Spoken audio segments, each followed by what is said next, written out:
Mhm. Ba-da, ba-da,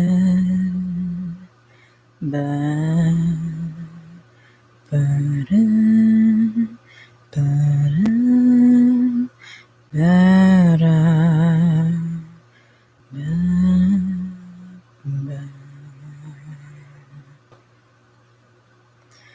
Well, if there is anybody who would like to join me, hi, I am Scarfy, and currently it is roughly 1 a.m. for me, but I can't sleep. And honestly, I have some stories here that I would be able to read just because I can. So that's what I want to do, is read. Now, not many people might be watching, but that's alright.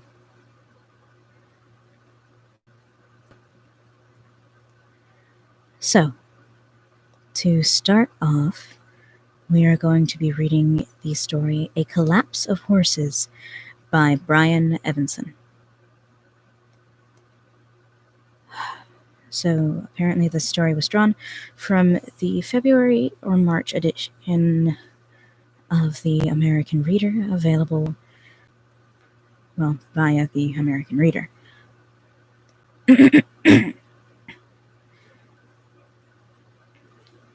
I am certain nobody in my family survived.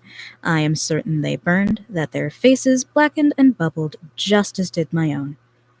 But in their case, they did not recover, but perished. You are not one of them. You cannot be.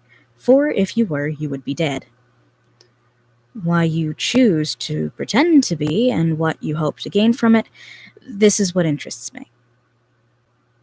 Now, it is your turn to listen to me, to listen to my proofs, though I know you will not be convinced. Imagine this. Walking through the countryside one day, you come across a paddock. Lying there, on their sides, in the dust, unnaturally still, are 4 horses. All 4 are prone, with no horses standing. They do not breathe, and do not, as far as you can see, move. They are, to all appearances, dead. And yet, on the edge of the paddock, not 20 yards distant, a man fills their trough with water. Are the horses alive and appearances deceptive? Has the man simply not yet turned to see that the horses are dead? Or has he been so shaken by what he has seen that he doesn't know what to do but proceed as if nothing has happened? If you turn and walk hurriedly on, leaving before anything decisive happens, what do the horses become for you? They remain both alive and dead, which makes them not quite alive nor quite dead. And what in turn, carrying that paradoxical knowledge in your head, does that make you? I do not think of myself as special, as anything but ordinary. I completed a degree at a third-tier university housed in the town where I grew up. I graduated safely ensconced in the middle of my class. I found passable employment in the same town. I met a woman, married her, had children with her. 3 or perhaps 4, there is some disagreement on that score. And then the 2 of us fell gradually and gently out of love. Then came an incident at work, an accident, a so-called freak one. It left me with a broken skull, and, for a short time, a certain amount of confusion. I awoke in an unfamiliar place to find myself strapped down. It seemed to me, and I will admit this too, it seemed for some time, hours, perhaps even days, that I was not in a hospital at all, but in a mental facility. But my wife, faithful and ever present, slowly soothed me into a different understanding of my circumstances. My limbs, she insisted, were restrained simply because I had been delirious. Now that I no longer was, the straps could be loosened. Not quite yet, but soon. There was nothing to worry about. I just had to calm down. Soon, everything would return to normal. In some ways, I suppose everything did, or at least tried to. After the accident, I received some minor compensation from my employer and was sent out to pasture. Such was the situation. Myself, my wife, my children, at the beginning of a hot and sweltering summer, crammed in the house together with nowhere to go. I would awaken each day to find the house different from how it had been the day before. A door would be in the wrong place, a window had stretched a few inches longer than it had been when I had gone to bed the night before. The light switch, I was certain, had been forced half an inch to the right. Always just a small thing, almost nothing at all, just enough for me to notice. In the beginning, I tried to point these changes out to my wife. She seemed puzzled at first, and then she became somewhat evasive in her responses. For a time, part of me believed her responsible. Perhaps she had developed some deft technique for quickly changing and modifying the house, but another part of me felt certain, or fairly so, that this was impossible. And as time went on, my wife's evasiveness took on a certain wariness, even fear. This convinced me that not only was she not changing the house, but that daily her mind simply adjusted to the changed world and dubbed it the same. She literally could not see the differences I saw. Just as she could not see that sometimes we had 3 children and sometimes 4. No, she could only ever see 3, or perhaps 4. To be honest, I don't remember how many she saw. But the point was, as long as we were in the house, there were sometimes 3 children and sometimes 4. But that was due to the idiosyncrasies. But that was due to the idiosyncrasies of the house as well. I would not know how many children there would be until I went from room to room. Sometimes the room at the end of the hall was narrow and had 1 bed in it. Other times it had grown large in the night and had 2. I would count the number of beds each morning when I woke up, and sometimes there would be 3, sometimes there would be 4. From there, I could extrapolate how many children I had, and I found this a more reliable method than trying to count the children themselves. I would never know how much of a father I was until I counted beds. I could not discuss this with my wife. When I tried to lay out proofs for her, she thought I was joking. Quickly, however, she decided it was an indication of a troubled mental state, and insisted I seek treatment, which, under duress, I did. To little avail. The only thing the treatment convinced me of was that there were certain things that one shouldn't say, even to one's spouse. Things that they are just not ready, and may never be ready to hear. My children were not ready for it either. The few times I tried to fulfill my duties as a father and sit them down to tell them the sobering truth that sometimes one of them didn't exist, unless it was sometimes one of them existed twice, I got nowhere. Or less than nowhere. Confusion, tears, panic, and after they reported back to my wife, more threats of treatment. What, then, was the truth of the situation? Why was I the only one who could see the house changing? What were my obligations to my family in terms of helping them see and understand? How was I to help them if they did not desire to be helped? Well, being a sensible man, a part of me couldn't help but wonder if I was experiencing had any relation to reality at all. Perhaps there was something wrong with me. Perhaps I tried to believe the accident had changed me. I did try my level best, or nearly so, to see things their way. I tried to ignore the lurch reality took each morning, where the house was not exactly the house it had been the night before, as if someone had moved us to a similar but not quite identical house as we slept. Perhaps they had. I tried to believe that I had 3, not 4 children, and when that did not work, that I had 4, not 3 children. And when that didn't work, that there was no correlation between children and beds, to turn a blind eye to that room at the end of the hall and the way it kept expanding out or collapsing in like a lung, but nothing seemed to work. I could not believe. Perhaps if we moved, things would be different. Perhaps the house was in some manner or another alive, or haunted, maybe, or just wrong.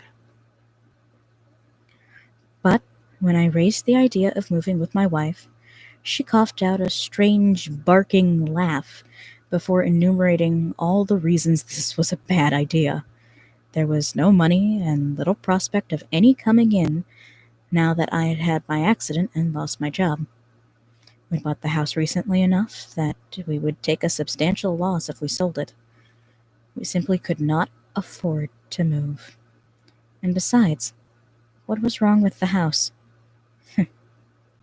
It was a perfectly good house. How could I argue with this? From her perspective, of course, she was right. There was no reason to leave.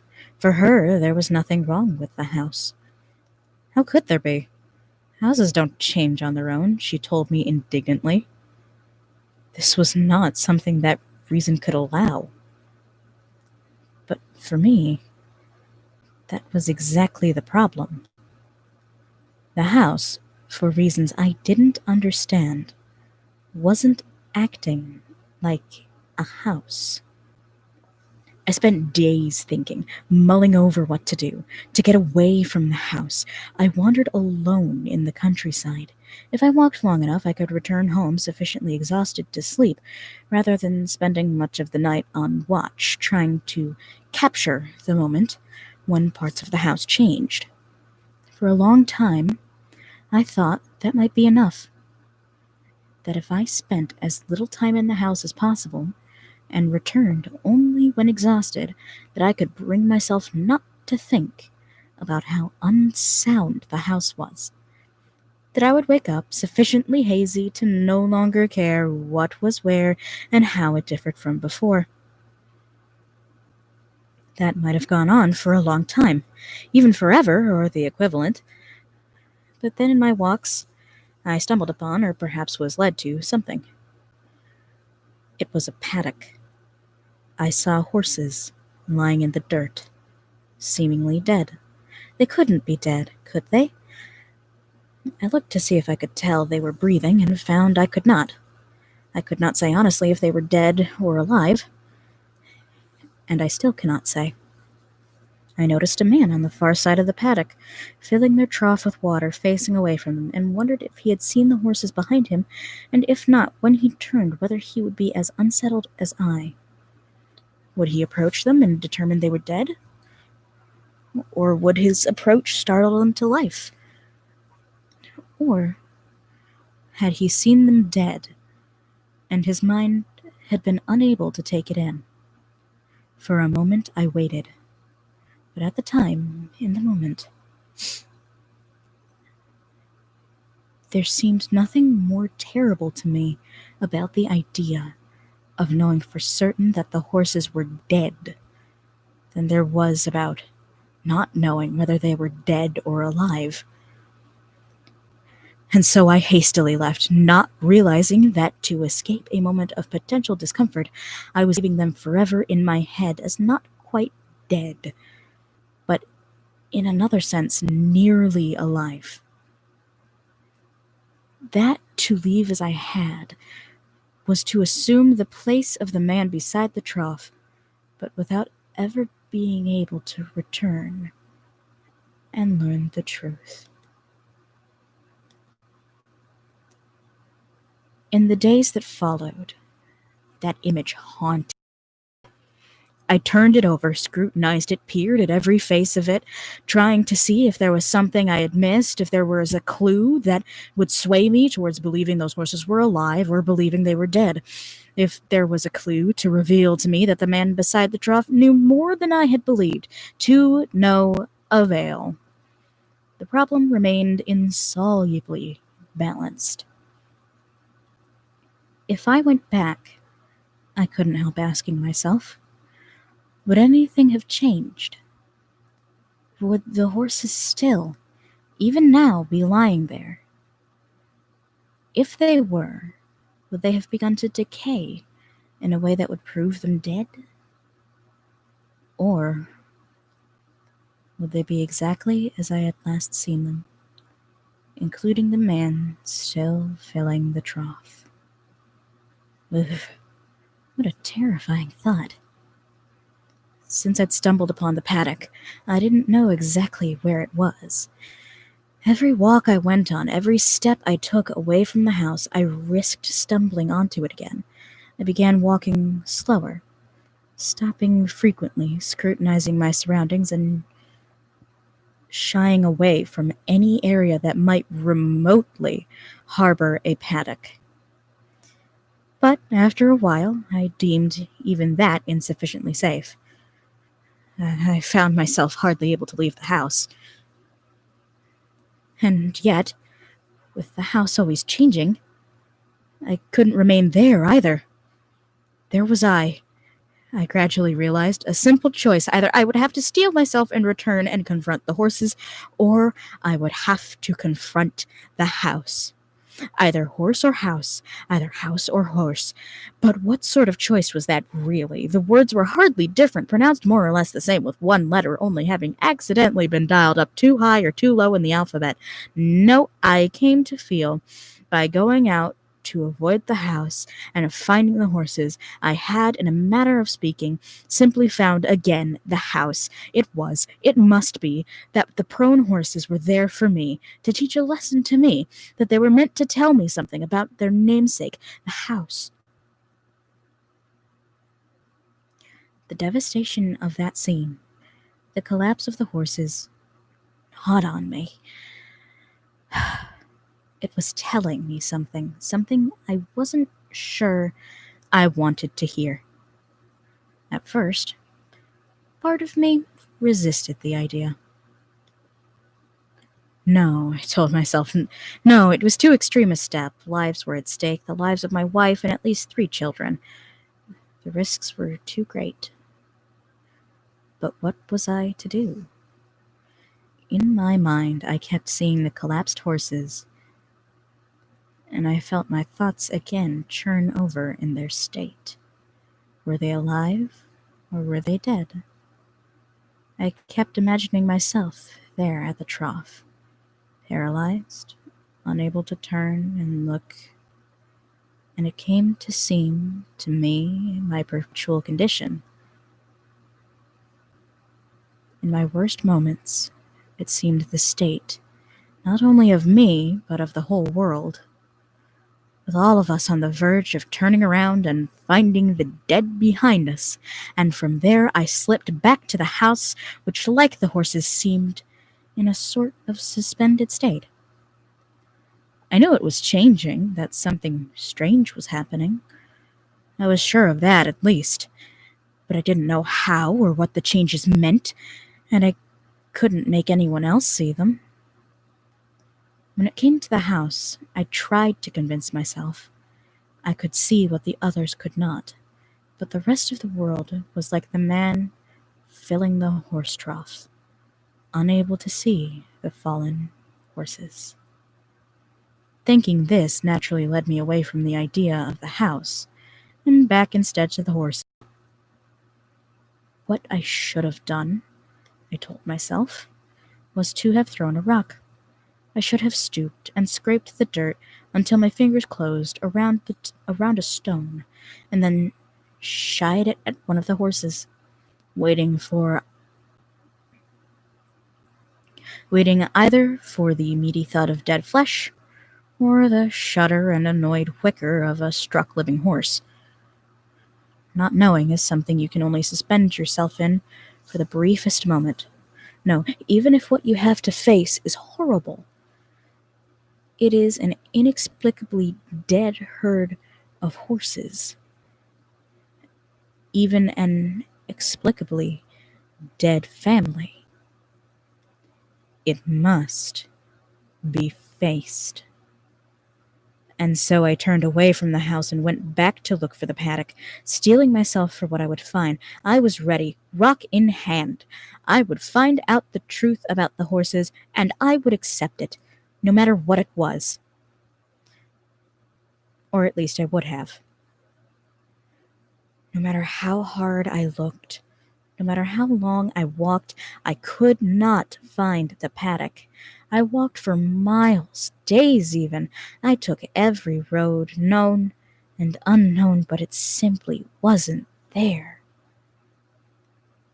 Was something wrong with me? Had the paddock existed at all? I wondered. Was it simply something my mind had invented to cope with the problem of the house? House, horse, house. Almost the same word for all intents and purposes. In this case, it was the same word. I would still throw a rock, so to speak, I told myself, but I would throw that so-called rock not at a horse, but at a house. But still, I hesitated, thinking, planning. Night after night, I sat imagining coils of smoke writhing around me, and then the rising of flames. In my head, I watched myself waiting, patiently, calmly, until the flames were at just the right height, and then I began to call out to my family, awakening them, urging them to leave the house. In my head, we unfurled sheets through windows and shimmied nimbly to safety. We reached safety every time. I saw our escape so many times in my head, rendered in just the same way, that I realized it would take the smallest effort on my part to jostle it out of the realm of imagination and into the real world. Then the house would be gone and could do me no more damage, and both myself and my family would be safe. I had had enough unpleasant interaction with those who desired to give me treatment since my accident. However, that I knew to take steps to protect myself. I would have to make the fire look like an accident. For this purpose, I took up smoking. I planned carefully. I smoked for a few weeks, just long enough to accustom my wife and children to the idea. They didn't care for it, but did not try to stop me. Since my accident, they had been shy of me, and rarely tried to stop me from doing anything.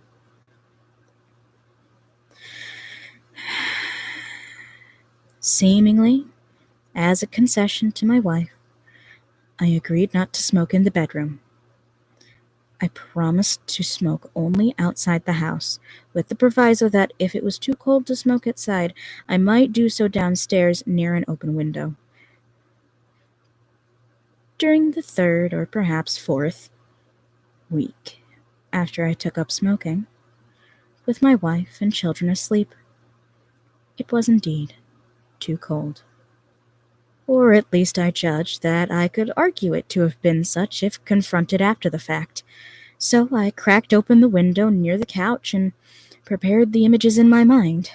I would, I told myself, allow my arm to droop, the tip of my cigarette to nudge against the fabric of the couch, and then I would allow first the couch and then the drapes to begin to smoke and catch fire. I would wait until the moment when, in my fantasies, I was myself standing and calling for my wife and children, and then I would do just that, and all would be as I had envisioned. Soon, my family and I would be safe, and the house would be destroyed. Once that was done, I thought, perhaps, maybe I would find the paddock again as well, with the horses standing this time and clearly alive.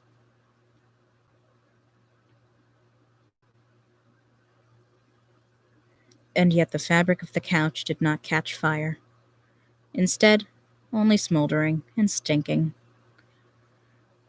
And soon I pressed the cigarette in too deeply and it died. I found and lit another, and when the result was the same, I gave up on both the couch and the cigarette. I turned instead to matches and used them to ignite the drapes. As it turned out, these burned much better, going up all at once and lighting my hair and clothing along with them. By the time I'd flailed about enough to extinguish my body, the whole room was aflame. Still, I continued with my plan. I tried to call to my wife and children, but when I took a breath to do so, my lungs filled with smoke and choking, I collapsed. I do not know how I lived through the fire. Perhaps my wife dragged me out and went back for the children and perished only then. When I woke, I was here, unsure of how I had arrived. My face and body were badly burned, and the pain was excruciating. I asked about my family, but the nurse dodged the question, shushed me, and only told me I should sleep. This was how I knew my family was dead, that they had been lost in the fire, and that the nurse didn't know how to tell me. My only consolation was that the house, too, the source of all our problems, had burnt to the ground. For a time I was kept alone, drugged. How long, I cannot say. Perhaps days, perhaps weeks. Long enough, in any case, for my burns to slough and heal, for the skin grafts that I must surely have needed to take effect, for my hair to grow fully back. The doctors must have worked very hard on me, for I must admit that except to the most meticulous eye, I look exactly as I had before the fire. So you see, I have the truth straight in my mind, and it will not be easy to change. There is little point in you coming to me with these stories, little point in pretending that once again my house remains standing and I was never touched by flame, little point in coming here pretending to be my wife and claiming that there was no fire, that you found me lying on the floor in the middle of our living room with my eyes staring fixedly into the air, seemingly unharmed. No, I have accepted that I am the victim of a tragedy, one of my own design. I know that my family is gone, and though I do not yet understand why you would want to convince me that you are my wife, what you hope to gain, eventually I will. You will let something slip, and the game will be over. At worst, you're deliberately trying to deceive. At worst, you're deliberately trying to deceive me to gain something from me. But what? At best, someone has decided this might lessen the blow. That if I can be made to believe my family is not dead, or even just mostly dead and not quite alive, I might be convinced not to surrender to despair. Trust me, whether you wish me good or ill, I do hope you succeed. I would like to be convinced. Truly, I would.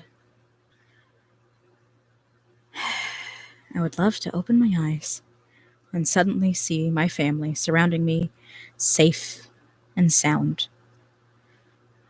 I would even tolerate the fact that the house is still standing, that unfinished business remains between it and myself, that somewhere horses still lie collapsed, waiting to either be dead or alive, that we will all, in some senses, remain Like that man at the trough with our backs turned. I understand what I might have to gain from it, but you I still do not understand. But do your worst. Disrupt my certainty. Try to fool me. Make me believe. Get me to believe there is nothing dead behind me. If you can make that happen, I think we both agree, then anything is possible.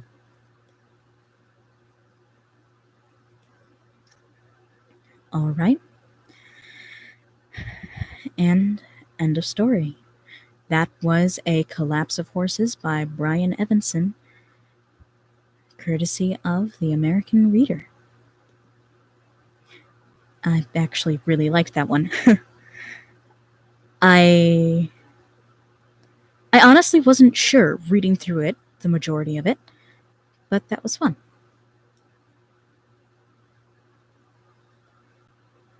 All right. So that was A Collapse of Horses. Let's see.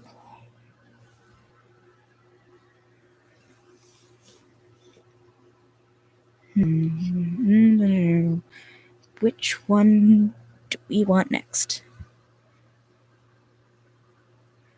There's one by Neil Gaiman I wanted to read, but that was requiring a subscription to something, and, no.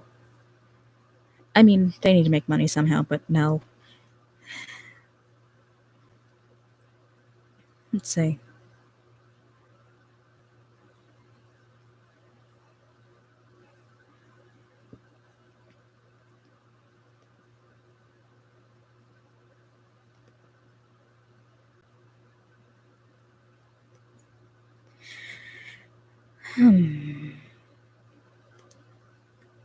All right, I have a viewer.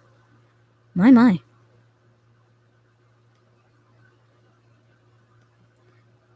If you would like, tell me, In the Cave of Delicate Singers or Patient Zero?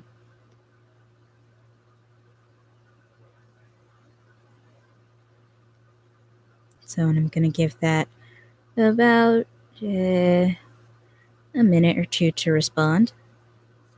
And if not, I'm thinking Patient Zero.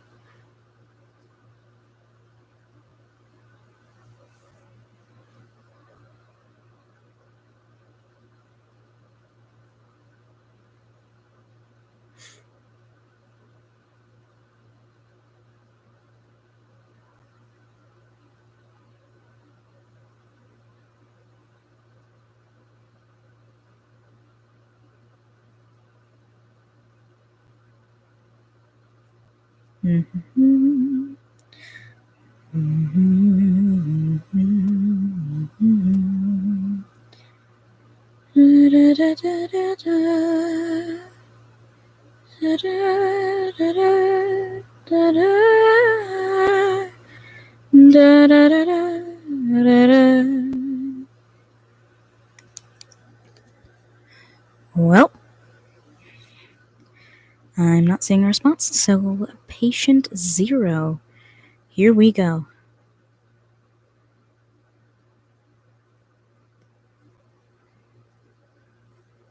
All right. This is Patient Zero by, let's see, Patient Zero by Tenerife Do, published in 2010, courtesy of Lightspeed Magazine. And without further ado, Patient Zero.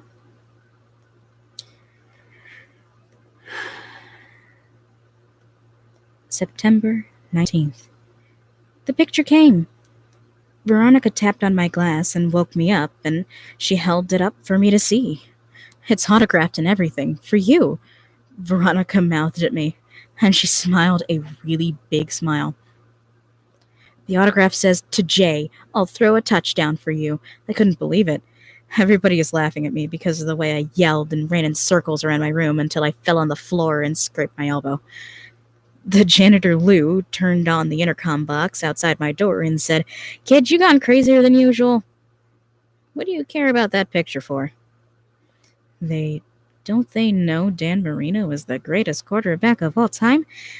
I taped my picture to the wall over my bed. On the rest of my wall, I have maps of the United States and the world and the solar system. I can find Corsica on the map and the Palau Islands, which most people have never heard of, and I know what order all the planets are in.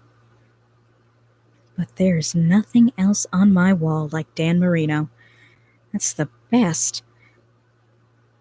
The other best thing I have is the cassette tape from that time the president called me on the telephone when I was 6. He said, "Hi, is Jay there? This is the President of the United States." He sounded just like on TV. My heart flipped because it's so weird to hear the president say your name.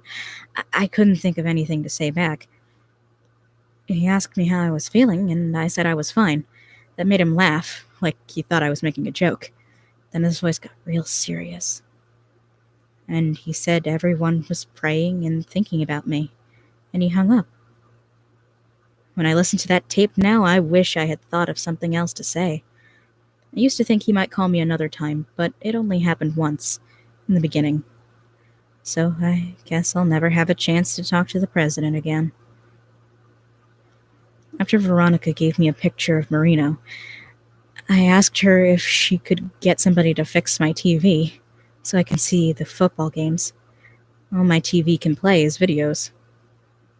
Veronica said there aren't any football games, and I started to get mad because I hate it when they lie. "It's September," I said.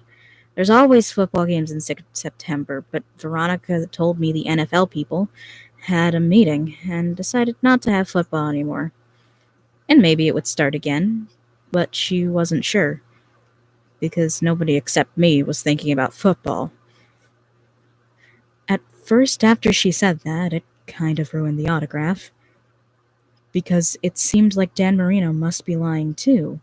But Veronica said he was most likely talking about throwing a touchdown for me in the future. And I felt better then. This notebook is from Miss Managat, my tutor who is Haitian. She said I should start writing down my thoughts and everything that happens to me. I said I don't have any thoughts, but she said that was ridiculous. That's her favorite word. Ridiculous. Oh, I should say, I'm 10 today. If I were in regular school, I would be in 5th grade like my brother was. I asked Miss Managat what grade I'm in, and she said I don't have a grade. I read like I'm in 7th grade, and I do math like I'm in 4th grade, she says. She says I don't exactly fit anywhere, but I'm very smart. Miss Managat comes every day, except on weekends. She is my best friend, but I have to call her Miss Managat instead of using her first name, which is Emmeline, because she is so proper. She is very neat and wears skirts and dresses, and everything about her is very clean except her shoes, which are dirty. Her shoes are supposed to be white, but whenever I see her standing outside the glass, when she hasn't put on her plastic suit yet, her shoes look brown and muddy. Those are my thoughts. I had a question today. Veronica never comes on Fridays, and the other nurse, Renee, isn't as nice as she is, so I waited for Miss Managat. She comes at 1. I said, "You know they give sick children their last wish when they're dying? Well, when Dr. Ben told me to think of the one thing I wanted for my birthday, I said I wanted an autograph from Dan Marino, so does that mean I'm dying and they're giving me my wish?" I said this really fast. I thought Miss Managat would say I was being ridiculous, but she smiled. She put her hand on top of my head, and her hand felt stiff and heavy inside her big glove. "Listen, little old man," she says, which is what she calls me because she says I do so much worrying. You're a lot of things, but you aren't dying. When everyone can be as healthy as you, it'll be a happy day. The people here always seem to be waiting, and I don't know what for. I thought maybe they're waiting for me to die, but I believe Miss Monagot. If she doesn't want to tell me something, she just says, "Leave it alone, Jay," which is her way of letting me know she would rather not say anything at all than ever tell a lie. October 5th. The lights in my room started going on and off again today, and it got so hot I had to leave my shirt off before I went to bed. Miss Monagot couldn't do her lessons the way she wanted because of the lights not working right. She said it was the emergency generator. I asked her what the emergency was, and she said something that sounded funny. Same old, same old. That was all she said. I asked her if the emergency generator was the reason Dr. Ben took the television out of my room, and she said yes. She said everyone is conserving energy, and I had to do my part too. But I miss my videos. There is nothing at all to do when I can't watch my videos. I hate it when I'm bored. Sometimes I'll even watch videos I've seen 100 times.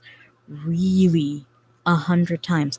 I've seen Big with Tom Hanks more times than any other video. I love the part in the toy store with the really big piano keys on the floor. My mom taught me how to play Three Blind Mice on our piano at home, and it reminds me of that. I've never seen a toy store like the one in Big. I thought it was just a made-up place, but Miss Monagot said it was a real toy store in New York. I miss my videos. When I'm watching them, it's like I'm inside the movie too. I hope Dr. Ben will bring my TV back soon.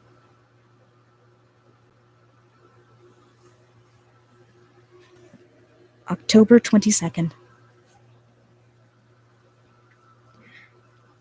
I made Veronica cry yesterday. I didn't mean to. Dr. Ben says he knows it was an accident, but I feel very sorry, so I've been crying too. What happened is, I was talking to her. She was taking blood out of my arm with a needle, like always. I was telling her about how me and my dad used to watch Marino play on television. And then all of a sudden, she was crying really hard. She dropped the needle on the floor, and she was holding her wrist like she broke it. She started swearing. She said, "God damn it, God damn it, God damn it," over and over like that. I asked her what happened, and she pushed me away, like she wanted to knock me over. Then she went to the door and punched the number code really fast. And she pulled on the doorknob, but the door wouldn't open. And I heard something in her arm snap from yanking so hard. She had to do the code again. She was still trying. She was still crying. I've never seen her cry. I didn't know what happened. I mashed my finger on the buzzer hard, but everybody ignored me. It reminded me of when I first came here, when I was always pushing the buzzer and crying, and nobody would ever come for a long time, and they were always in a bad mood when they came. Anyway, I waited for Miss Monagot, and when I told her about Veronica, she said she didn't know anything because she comes from the outside, but she promised to find out. Then she made me recite the preamble to the Constitution, which I know by heart.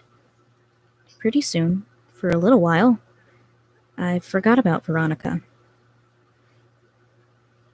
After my lessons, Miss Monagot left and called me on my phone an hour later like she promised. She always keeps her promises. My telephone is hooked up so people on the inside can call me, but I can't call anybody inside or outside. It hardly ever rings now. But I almost didn't want to pick it up. I was afraid of what Miss Monagot would say.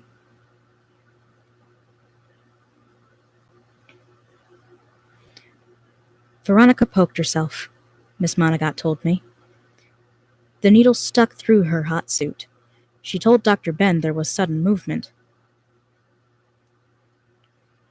I wondered who made the sudden movement, Veronica or me. Is she okay? I asked. I thought maybe Miss Monaghan was mad at me, because she has told me many times that I should be careful. Maybe I wasn't being careful when Veronica was here. We'll see, Jay, Miss Monaghan said. From her voice, it sounded like the answer was no. Will she get sick? I asked. Probably yes, they think so. I didn't want her to answer any more questions. I like it when people tell me the truth, but it always makes me feel bad, too. I tried to say I was sorry, but I couldn't even open my mouth. It's not your fault, Jay, Miss Monaghan said. I couldn't help it. I sobbed like I used to when I was still a little kid. Veronica knew something like this would Veronica knew something like this could happen, she said. But that didn't make it better, because I remembered how Veronica's face looked so scared inside her mask and how she pushed me away. Veronica has been here almost since the beginning. Before Miss Monaghan came, and she used to smile at me, even when nobody else did. When she showed me my picture from Dan Marino, she looked almost as happy as me. I had never seen her whole face smiling like that. She looked so pretty and glad. I was crying so much I couldn't even write down my thoughts like Miss Monaghan had said to. Not until today. November 4th. A long time ago, when I first came here, and the TV in my room played programs from outside, I saw the first grade picture I had taken at school on TV. I always hated that picture because Mom put some greasy stuff in my hair, and that made me look like a total geek. And then I turned on the TV and saw that picture on the news. The man on TV said the names of everyone in our family, and even spelled them out on the screen. Then he called me Patient Zero. He said I was the first person who got sick. But that wasn't really what happened. My dad was sick before me. I've told them that already. He got it away on his job in Alaska. My dad traveled a lot because he drilled for oil, but he came home early that time. We weren't expecting him until Christmas, but he came when it was only September, close to my birthday. He said he'd been sent home because some people on his oil crew got sick. One of them had even died. But the doctor in Alaska had looked at my dad and said he was fine. And then his boss sent him home. Dad was really mad about that. He hated to lose money. Time away from a job was always losing money, he said. He was in a bad mood when he wasn't working. And the worst thing was, my dad wasn't fine. After 2 days, his eyes got red, and he started sniffling. Then I did too. And then my mom. And brother. The man on TV showed my picture and called me Patient Zero and said I was the first one to get sick. That was when I first learned how people tell lies, because that wasn't true. Someone on my dad's oil rig caught it first, and then he gave it to my dad, and my dad gave it to me, my mom, and my brother. But one thing he said was right. I was the only one who got well. My Aunt Lori came here to live at the lab with me at first. But she wasn't here long, because her eyes had already turned red by then. She came to help take care of me and my brother before my mom died. But probably she shouldn't have done that. She lived all the way in California. And I bet she wouldn't have gotten sick if she hadn't come to Miami to be with us. But even my mom's doctor didn't know what was wrong then, so nobody could warn her about what would happen if she got close to us. Sometimes I dream I'm calling Aunt Lori on my phone, telling her, please, please not to come. Aunt Lori and my mom were twins. They looked exactly alike. After Aunt Lori died, I was the only one left in my whole family. I got very upset when I saw that news report. I don't like hearing someone talk about my family like that, people who didn't even know us. And I felt like maybe the man on TV was right, and maybe it was all my fault. I screamed and cried the whole day. After that, Dr. Ben made them fix my TV so I couldn't see the news anymore or any programs from outside. Just cartoons and kids' movies on video. The only good thing was that was when the president called me. I think he was sorry when he heard what happened to my family. When I asked Dr. Ben if they're still talking about me on the news, he just shrugs his shoulders. Sometimes Dr. Ben won't say yes or no if you ask him a question. It doesn't matter, though. I think the TV people probably stopped showing my picture a long time ago. I was just a little kid when my family got sick. I've been here 4 whole years. Oh, I almost forgot. Veronica isn't back yet. November 7th. I've been staring at my Dan Marino picture all day, and I think the handwriting on the autograph looks like Dr. Ben's, but I'm afraid to ask anyone about that. Oh, yeah, and yesterday the power was off in my room for a whole day. Same old, same old. That's what Miss M would say. November 12th. Miss Monagot is teaching me a little bit about medicine. I told her I want to be a doctor when I grow up, and she says she thinks that's a wonderful idea because she believes people will always need doctors. She says I will be in a good position to help people, and I asked her if that's because I have been here so long, and she said yes. The first thing she taught me about is diseases. She says in the old days, a long time ago, diseases like typhoid used to kill a lot of people because of unsanitary conditions in dirty drinking water. But people got smarter, and doctors found drugs to cure it, so diseases didn't kill people as much anymore. Doctors are always trying to stay a step ahead of disease, Miss Monagot says. But sometimes they can't. Sometimes a new disease comes, or maybe it's not a new disease, but an old disease that has been hidden for a long time, until something brings it out in the open. She said that's how nature balances the planet, because as soon as doctors find cures for one thing, there's always something new. Dr. Ben says my disease is new. There's a long name for it I can't remember how to spell, but most of the time people here call it virus J. In a way, see, it's named after me. That's what Dr. Ben said. But I don't like that. Miss Monagot said after my dad came home, the virus got in my body and attacked me just like everyone else, so I got really, really sick for a lot of days. Then I thought I was completely better. I stopped feeling bad at all.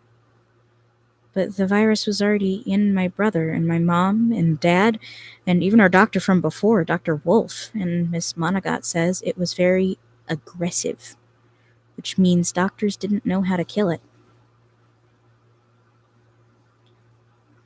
Everybody wears yellow plastic suits and airtight masks when they're in my room because the virus is still in the air, and it's in my blood, and it's on my plates and cups whenever I finish eating. They call the suits hot suits because the virus is hot in my room. Not hot like fire, but dangerous. Miss Monagot says virus J is extra special in my body because even though I'm not sick anymore, except for when I feel like I have a temperature and I have to lie down sometimes, the virus won't go away. I can make other people sick even when I feel fine. So she said that makes me a carrier. Miss Monagot said Dr. Ben doesn't know anybody else who's gotten well, except for me.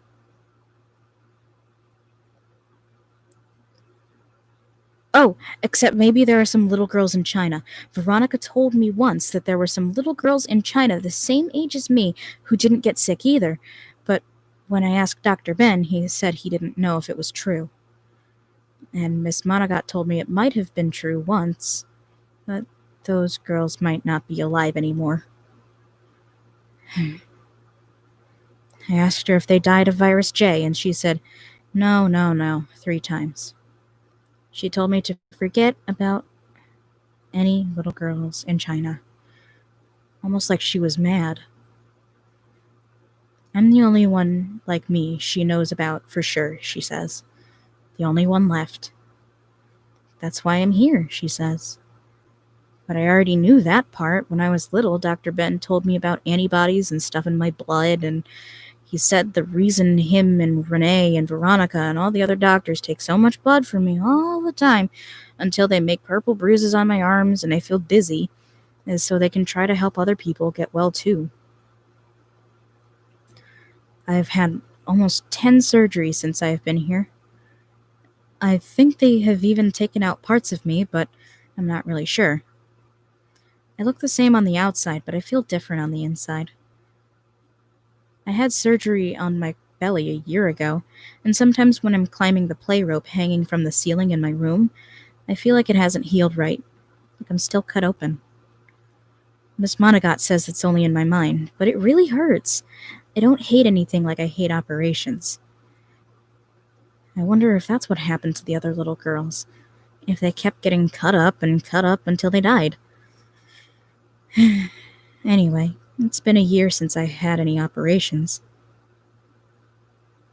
I keep telling Dr. Ben they can have as much blood as they want, but I don't want any more operations, please. Dr. Ben said there's nobody in the world better than me to make people well, if only they can figure out how.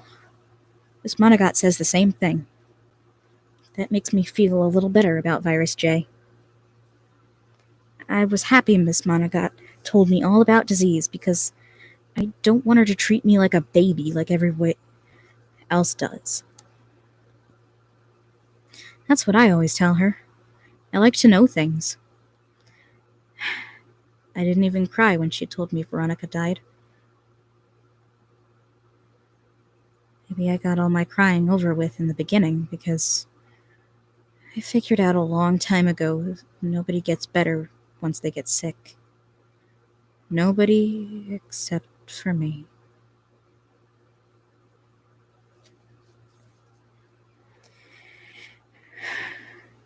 November 14th. Today, I asked Miss Monagot how many people have virus J. Oh, Jay, I don't know, she said. I don't think she was in the mood to talk about disease. Just guess, I said. Miss Monagot thought for a long time. Then she opened her notebook and began drawing lines and boxes for me to see. Her picture looked like the tiny brown lines all over an oak tree leaf. We had a tree called a live oak in our backyard, and my dad said it was bigger than 100. And my dad said it was more than 100 years old. He said trees can sometimes live longer than people do. And he was right, because I'm sure that tree is still standing in our yard, even though my whole family is gone. This is how it goes, Jay, Miss Monagot said, showing me with her pencil tip how one line branched down to the next. People are giving it to each other. They don't usually know they're sick for 2 weeks, and by then they've passed it to a lot of other people. By now, it's already been here for 4 years, so the same thing that happened to your family is happening to a lot of families. How many families? I asked again. I tried to think of the biggest number I could. 1 million? Miss Monagot shrugged just like Dr. Ben would. Maybe that meant yes. I couldn't imagine 1 million families, so I asked Miss Monagot if it happened to her family too, if maybe she had a husband and kids and they got sick, but she said no, she was never married. I guess that's true, because Miss Monagot doesn't look that old. She won't tell me her age, but she's in her 20s, I think. Miss Monagot smiled at me, even though her eyes weren't happy. My parents were in Miami, and they got it right away, Miss Monagot said. Then my sister and nieces came to visit them from Haiti, and they got it too. I was away working when it happened, and that's why I'm still here. Miss Monagot never told me that before. My family lived in Miami Beach. My dad said our house was too small. I had to share a room with my brother, but my mother liked where we lived because our building was 6 blocks from the ocean. My mother said the ocean can heal anything. But that can't be true, can it? My mother wouldn't like it where I am, because there's no ocean and no windows neither. I wondered if Miss Monagot's parents knew someone who worked on an oil rig too, but probably not. Probably they got it from my dad and me. Miss Monagot, I said, maybe you should move inside, like Dr. Ben and everybody else. Oh, Jay, Miss Monagot said, like she was trying to sound cheerful. Little old man, if I were that scared of anything, why would I be in here teaching you? She said she asked to be my teacher, which I didn't know. I said I thought her boss was making her do it. And she said she didn't have a boss. No one sent her. She wanted to come. Just to meet me? I asked her. Yes, because I saw your face on television, and you looked like me. A one of a kind. And you looked to me like a one of a kind, she said. She said she was a nurse before, and she used to work with Dr. Ben in his office in Atlanta. She said they worked at the CDC, which is a place that studies diseases. And he knew her, so that was why he let her come teach me. A boy like you needs his education. You need to know how to face life outside. Miss Monagot is funny like that. Sometimes she'll quit the regular lesson about presidents and the 10 Commandments and teach me something like how to sew and how to tell plants you eat from plants you don't and stuff. Like I remember when she brought a basket with real fruits and vegetables in it, fresh. She said she has a garden where she lives on the outside, so close to here. She said one of the reasons she won't move inside is because she loves her garden so much, and she doesn't want to leave it. The stuff she brought was not very interesting to look at. She showed me some cassava, which looked like a long, twisty tree branch to me. And she said it's good to eat, except it has poison in it that has to be boiled out of the root first, and the leaves are poisonous too. She also brought something called a key, which she said she used to eat from trees in Haiti. It has another name in Haiti that's too hard for me to spell. It tasted fine to me, but she said a key can never be eaten before it's opened or before it's ripe, because it makes your brain swell up and you can die. She also brought different kinds of mushrooms to show me which ones are good or bad, but they all looked alike to me. She promised to bring me other fruits and vegetables to see, so I will know what's good for me and what isn't. There's a lot to learn about life outside, she said. Well,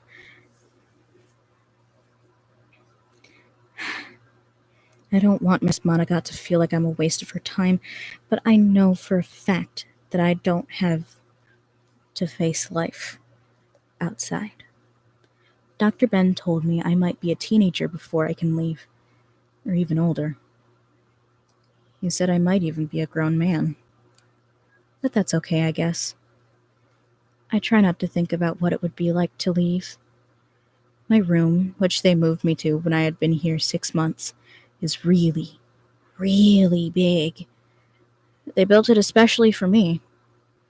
It's 4 times as big as the hotel room my mom and dad got for us when we went to Universal Studios in Orlando when I was 5.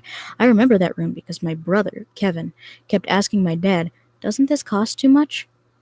Every time my dad bought us a t-shirt or anything, Kevin brought up how much it cost. I told Kevin to stop it because I was afraid Dad would get mad and stop buying us stuff. Then we were in line for, for the King Kong ride, all by ourselves. Kevin told me, Dad got fired from his job, stupid. Do you want to go on welfare? I waited for Dad and Mom to tell me he got fired, but they didn't. After Kevin said that, I didn't ask them to buy me anything else. I was scared to stay in that huge, pretty hotel room because I thought we wouldn't have enough money to pay. But we did, and then Dad got a job on the oil rig and we thought everything would be better. My room here is as big as half the whole floor. I bet. When I run from one side of my room to the other, from the glass in the front wall to the back, I'm out of breath. I like to do that. Sometimes I run until my ribs start squeezing and my stomach hurts like it's cut open and I have to sit down and rest. There's a basketball net here too, and the ball doesn't ever touch the ceiling except if I throw it too high on purpose. I also have comic books, and I draw pictures of me and my family and Miss Monagot and Dr. Ben. Because I can't watch my videos, now I spend a lot of time writing in this notebook. A whole hour went by already. When I'm writing down my thoughts, I forget about everything else. I've decided for sure to be a doctor someday. I'm going to help make people better. November 29th. Thanksgiving was great. Miss Monagot cooked real bread and brought me food she'd heated up. I could tell everything except the bread and cassava was from a can, like always, but it tasted much better than my regular food. I haven't had bread in a long time. Because of her mask, Miss Monagot ate her dinner before she came, but she sat and watched me eat. Renee came in too, and she surprised me when she gave me a hug. She never does that. Dr. Ben came in for a little while at the end, and he hugged me too, but he couldn't stay because he was busy. Dr. Ben doesn't come visit me much anymore. I could see he was growing a beard, and it was almost all white. I've seen Dr. Ben's hair when he's outside of the glass, when he isn't wearing his hot suit, and his hair is brown, not white. I asked him how come his beard was white, and he said that's what happens when your mind is overly tired. I liked having everybody come to my room. Before, in the beginning, almost nobody came in. Not even Miss Monagot. She used to sit in a chair outside the glass and use the intercom for my lessons. It's better when they come in. I remember how Thanksgiving used to be with my family around the table in the dining room, and I told Miss Monagot about that. Yes, she said, even though she didn't celebrate Thanksgiving in Haiti like Americans do. She remembers sitting at the table with her parents and sister for Christmas dinner.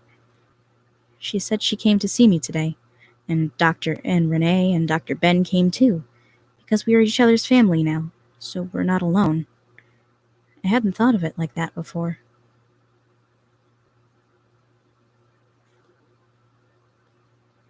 December 1st. No one will tell me. Not even Miss M. But I think Dr. Ben is sick. I haven't seen him in 5 whole days. It's quiet here. I wish it was Thanksgiving again. I didn't know this before, but you have to be in the right mood to write your thoughts down. A lot happened in the days I missed. The doctor with the French name is gone now, and I'm glad. He wasn't like Dr. Ben at all. I could hardly believe he was a real doctor, because he always had on the dirtiest clothes when I saw him take off his hot suit outside the glass. And he was never nice to me. He wouldn't answer at all when I asked him questions, and he wouldn't look in my eyes except for a second. One time he slapped me on my ear, almost for nothing, and his glove hurt so much my ear turned red and was sore for a whole day. He didn't say he was sorry, but I didn't cry. I think he wanted me to. Oh yeah, and he hooked me up to IV bags and took so much blood from me I couldn't even stand up. I was scared he would operate on me. Miss Monagot didn't come in for almost a week, and when she finally came, I told her about the doctor taking too much blood. She got really mad. Then I found out the reason she didn't come all those days. He said he wouldn't let her. She said he tried to bar her from coming. Bar is the word she used, which sounds like a prison. The new doctor and Miss Monagot do not get along, even though they both speak French. I saw them outside of the glass, yelling back and forth and moving their hands, but I couldn't hear what they were saying. I was afraid he would send Miss Monagot away for good, but yesterday she told me he's leaving. I told her I was happy because I was afraid he would take Dr. Ben's place. No, she told me. There isn't anyone taking Dr. Ben's place. She said the French doctor came here to study me in person because he was one of the doctors Dr. Ben had been sending my blood to ever since I first came. But he was already very sick when he got here, and he started feeling worse, so he had to go. Seeing me was his last wish, Miss Monagot said, which didn't seem like it could be true because he didn't act like he wanted to be with me. I asked her if he went back to France to his family, and Miss Monagot said no. He probably didn't have a family, and even if he did, it's too hard to go to France. The ocean is in the way, she said. Miss Monagot seemed tired from all that talking. She said she'd decided to move inside like Renee to make sure they were taking care of me properly. She said she misses her garden. The whole place has been falling apart, she says. She said I do a good job of keeping my room clean, and I do because I have my own mop and bucket and Lysol in my closet. But she told me the hallways are filthy, which is true, because sometimes I can see water dripping down the wall outside of my glass, a lot of it, and it makes puddles all over the floor. You can tell the water is dirty because you can see different colors floating on top, the way my family's driveway used to look after my dad sprayed it with a hose. He said the oil from the car made the water look that way, but I don't know why it looks that way here. Miss Monagot said the water smells bad, too. It's ridiculous. If they're going to keep you here, they damn well better take care of you, Miss Monagot said. She must have been really mad, because she never swears.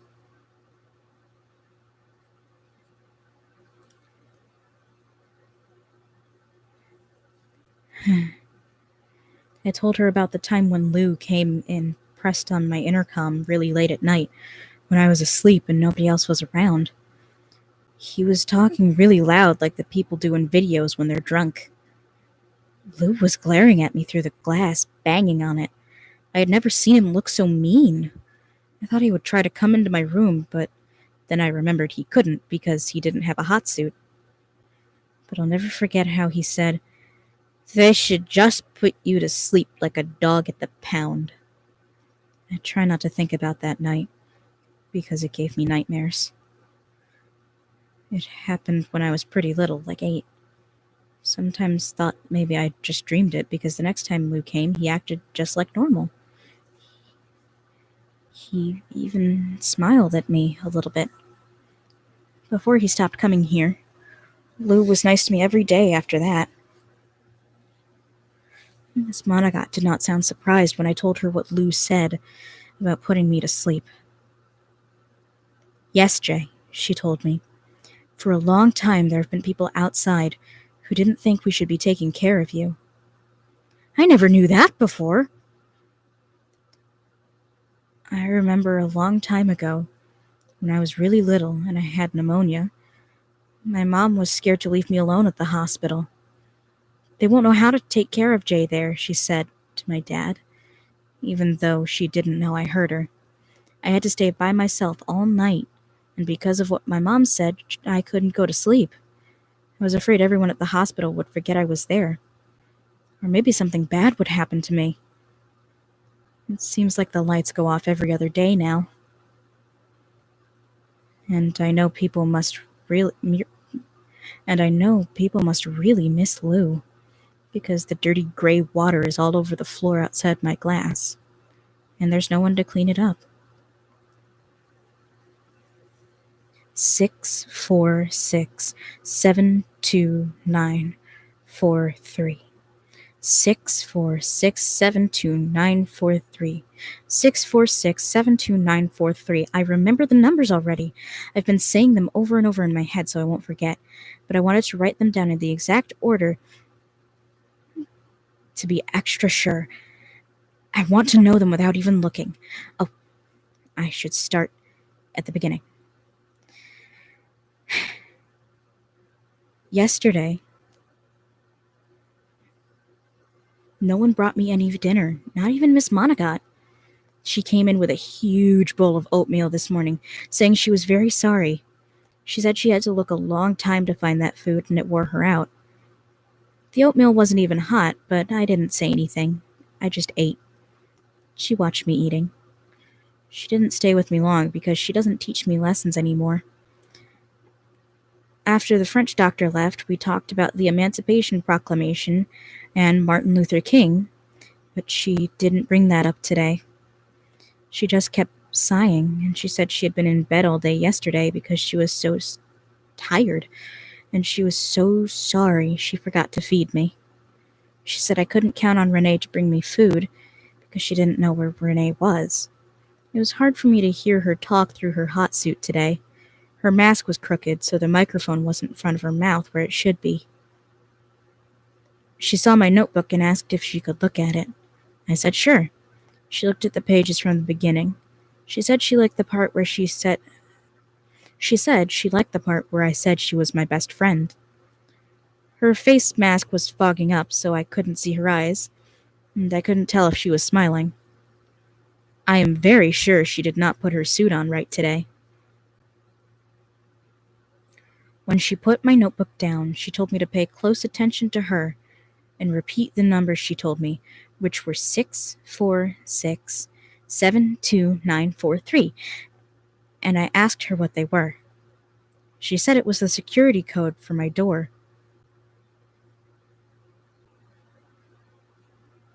She said she wanted to give the code to me because my buzzer wasn't working, and I might need to leave my room if she overslept and nobody came to bring me food.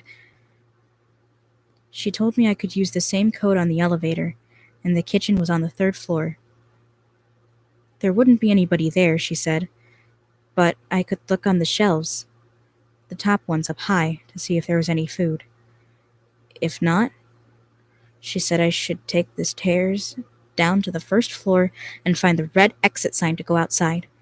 She said the elevator doesn't go to the 1st floor anymore. I felt scared then, but she put her hand on top of my head again, just like usual.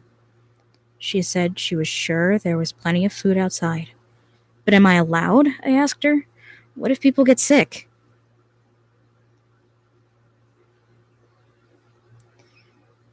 You worry so much, little man, she said. Only you matter now, my little one-of-a-kind. But see, I'm sure Miss Monagot doesn't really want me to go outside. I've been thinking about that over and over. Miss Monagot must be very tired to tell me to do something like that. Maybe she has a fever, and that's why she told me how to get out of my room. My brother said silly things when he had a fever, and my father, too. My father kept calling me Oscar, and I don't know who Oscar was. My dad told us he had a brother who died when he was little, and maybe his name was Oscar. My mother didn't say anything at all when she got sick. She just died very fast. I wish I could find Miss Monagot and give her something to drink. You get very thirsty when you have a fever, which I know for a fact, but I can't go to her because I don't know where she is. And besides, I don't know where Dr. Ben keeps the hot suits. What if I went to her and she wasn't wearing hers? Maybe the oatmeal was the only thing left in the kitchen, and now I ate it all. I hope not. But I'm thinking maybe it's because I know Miss Monagot would have brought me more food if she could have found it. She's always asking me if I have enough to eat. I'm already hungry again. 646 729 43. 646 729 43. February 15th. I'm writing in the dark. The lights are off. I tried to open my lock, but the numbers don't work because the lights are off. I don't know where Miss Monagot is. I'm trying not to cry. What if the lights never come back on?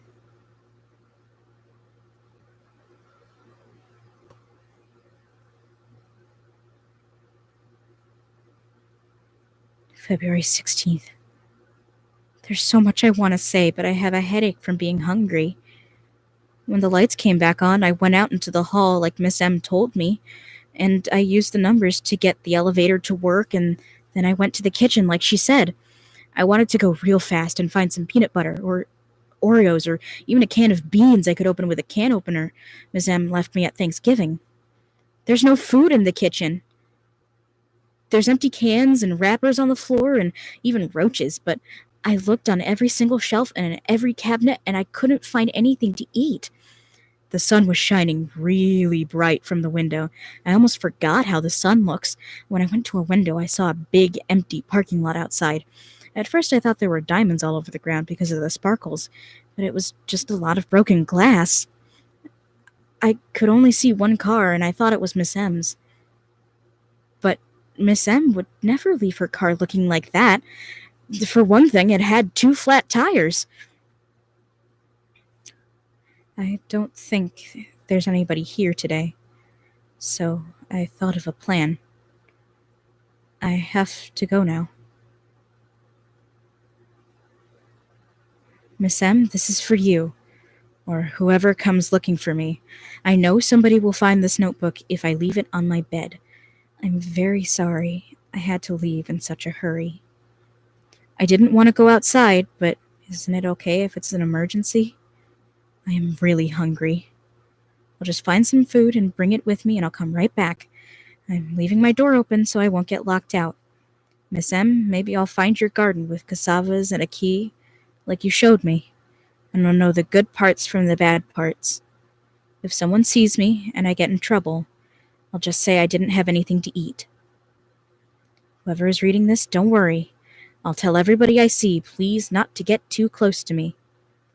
I know Dr. Ben was very worried I might make somebody sick.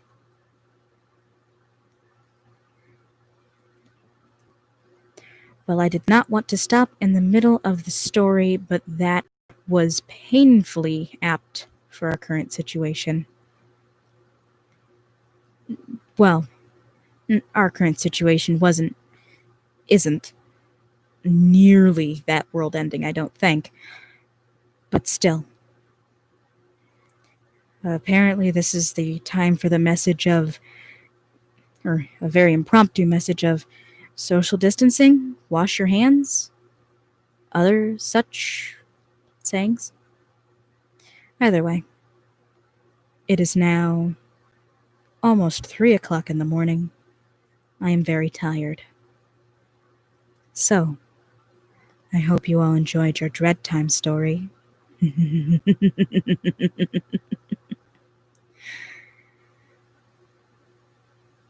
I hope I get to read to you again.